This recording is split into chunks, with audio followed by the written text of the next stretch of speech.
जय श्री कृष्णा, जय श्री राधे। अर्चना के कृष्ण गुणगान चैनल पर आपका स्वागत है। प्राचीन काल में पुण्य क्षेत्र नैमिषारण्य में 88,000 ऋषियों का विशाल समागम हुआ। तब वहाँ शास्त्रों के ज्ञाता महामुनि सूत जी भी पधारे।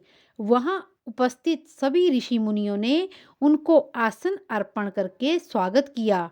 जब सूत जी ने आसन ग्रहण किया, तब सब ऋषियों ने उनसे प्रार्थना की, हे मुनि श्रेष्ठ, आप वैशंपायन जी के परम शिष्य और शास्त्र पुराणों के ज्ञाता हैं।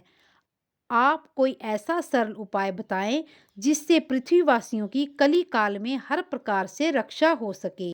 ऋषियों की प्रार्थना सुनकर सूत जी ने कहा, हे ऋषियों, इसी प्रकार का एक प्रश्न एक बार देवऋषि नारद जी ने भी प्रजापिता ब्रह्मा जी से पूछा था।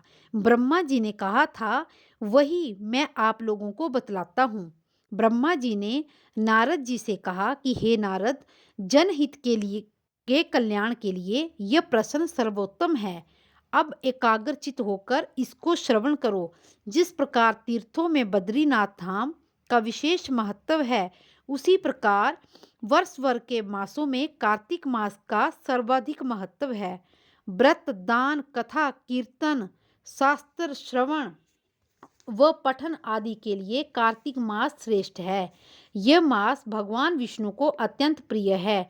इस मास में भगवान विष्णु के निमित्त किए गए व्रत, जप, तप, दान, भजन, संकीर्तन व्यर्थ नहीं जाते हैं।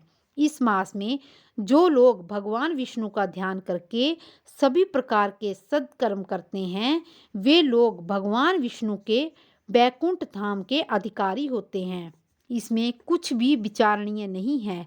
सर्वप्रथम तो मानव देह का मिलना ही कठिन है। इस पर मनुष्य तुच्छ कर्म करे, वह और भी निंदनीय है। मनुष्य को चाहिए कि कली काल के प्रभाव से बचने के लिए वह संसारिक आवागमन के चक्कर से मुक्त होने के लिए कार्तिक मास का व्रत अवश्य करे। ब्रह्मा जी ने कहा, हे नारद, जो मनुष्य इस मास में अन्न आदि का दान करता है, प्रायः अन्न ग्रहण नहीं करता है, उसे भी व्रत कहा जाता है। इस मास में जो कोई भी व्रत करता है, वो नित्य ब्रह्म मुहूर्त में उठकर नदी या तालाब या कुएं के जल से स्नान करना चाहिए। उसके बाद भगवान विष्णु का भजन पूजन करना चाहिए। इस मास में भगवान विष्णु के शालिग्राम के रूप की पूजा की जाती है। शालिग्राम के साथ माता तुलसी व आंवले का भी पूजन किया जाता है। इससे शालिग्राम रूप श्री विष्णु प्रसन्न होते हैं और भक्त पर कृपा करते हैं। व्रत का उद्यापन जब करना हो, तब ब्राह्मण की पत्नी सहित आमंत्रित करके उसका आदर सत्कार करें, उत्तम भोजन कराएं, वस्त्र, छत्री, पादुका, रतन, स्वर्ण आदि भेंट करके आशीर्वाद लें। भगवान विष्णु का पूजन सूर्य उदय काल में करना मुक्तिदाता है। इस मास में सुपात्र ब्राह्मण को वस्तुएं दान करने से पितरों का भी कल्याण होता है। हे नारद, जो भक्त कार्तिक मास में भगवान विष्णु का कमल के पुष्पों से पूजन करता है, वह कई जन्मों के पाप कर्मों से मुक्त हो जाता है।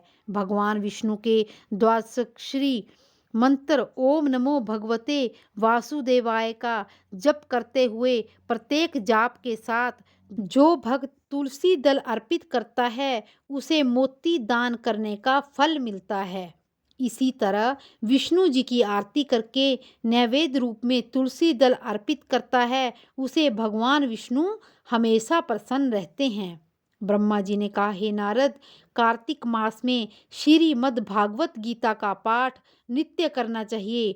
पुराण आदि का पठन और श्रवण करना अनंत पुण्यों को देने वाला होता है।